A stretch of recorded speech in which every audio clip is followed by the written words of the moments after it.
All right, today I am going to teach you how to shoot a handgun. We are going to cover trigger control, grip, stance, sight alignment, and sight picture. The goal is to get you to the place where you can most effectively make use of your time on the range to get better. First is this trigger control drill. Before you worry anything at all about how you're holding the gun, how you're standing, what it looks like to look down the sights, very first thing that we're going to do, we unload and we show clear.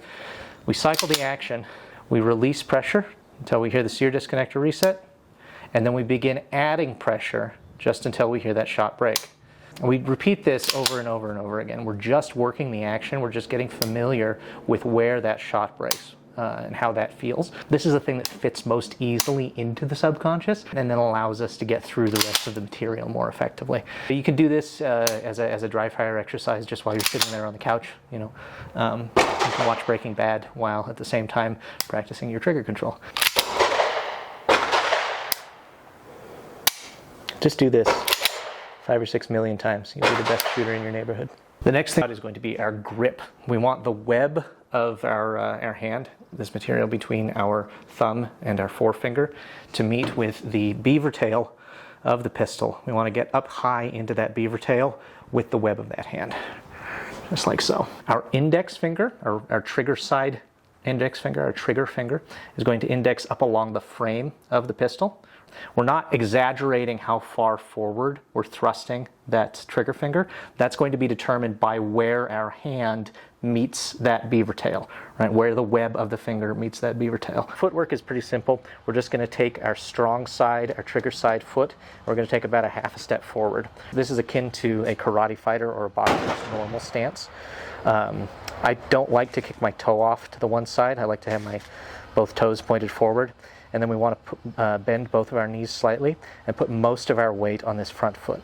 Both heels also stay in contact with the ground. Let's worry about the position of the rest of our body. Okay, so again, web of the hand, high into the beaver tail, fingers wrap around, other hand, contacts the grip scale, make some contact there. Both thumbs forward, fingers of the support side hand in front of the fingers of the trigger side hand. Right? I take that nice half step forward, I get real strong. And then I'm going to thrust my arms forward, elevate my shoulders a little bit until they bump into my hearing protection. I'm going to make sure that I'm leaning forward. My feet are a little bit bent. I have a very strong tendency to want to do this. People refer to this as the chick lean, with the notion that, oh, women have less upper body strength and therefore they want to lean back away from the recoil. To me, it just seems instinctively correct. It seems like we're gonna find a nice natural point of aim. The problem is that this screws up our recoil so badly that we can't get our second shot together in any kind of time. And so we're going to want to lean forward. We want to engage those abs and think about pushing ourselves toward the target. Our elbows are not quite locked, slightly bent. The gun is forward of our bodies, and then again we are bringing our shoulders up, we're bringing our head down so that we can see nice stable sight picture there. And then we can do our dry fire drill again.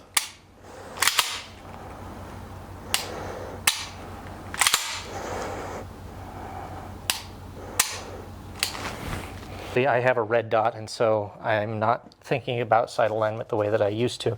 But if you don't have a red dot, then this is really important. So we're going to think about all three of these little dashes. This is the top of our front sight post, okay? And this is the top of our rear sight trough. Those things need to be level with one another in order for us to achieve the hits desired. We want exactly the same amount of daylight on each side of that front sight post. And then if our pistol is well regulated to the sights, our impact will be right here, presupposing that we do nothing else wrong with the fundamentals of marksmanship, which now that I've taught you how to shoot, of course, you're going to do perfectly every time. With the Glocks particularly, they come from the factory with these sights that have this white dot on them. And it's really easy to say, oh, I should put this white dot right in the middle there on top of that front sight post. And they've got this U shape around them too that just makes it look like obviously this is how you're supposed to line it up. If you do it that way, you're going to be shooting very, very high. So don't do that.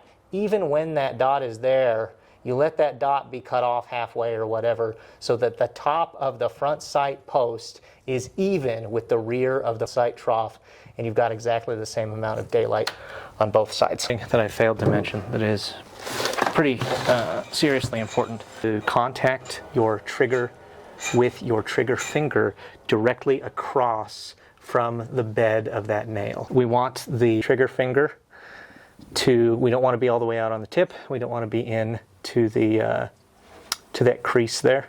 This is a terrible format to show you this. This should really be done with the pen. That's why we do it that way.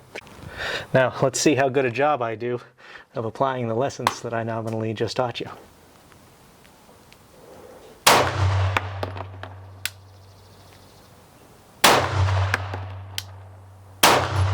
So I had this guy set out at 5 yards, but I'm bucking, right? I'm bucking into that recoil on that first shot.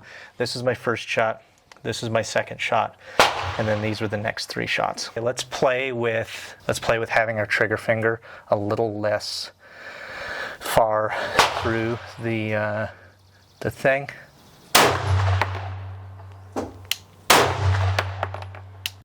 Okay, so that was 1, 2, 3, 4, 5. So I'm doing quite a bit better on how far through I am. But as I'm focusing real tightly on that dot, right, my verticality is going all over the place. Let's try one more target. What I want is to be able to do all 5 in that ring so that I can flex for y'all. It's not going to happen today.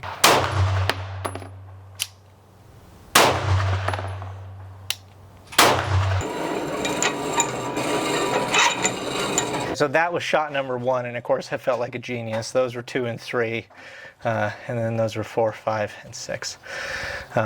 So I'm still pushing into the gun, I think. I tend not to think it's my trigger control, just because I focus so much on trigger control, but that may also prevent me from correctly diagnosing what's going wrong. In any case, I hope that this was helpful, and that if you are going to make fun of me, you make fun of my hairline and the way that I deliver the information, or basically how bad I shoot, maybe, rather than the quality of the instruction. Okay, thanks guys.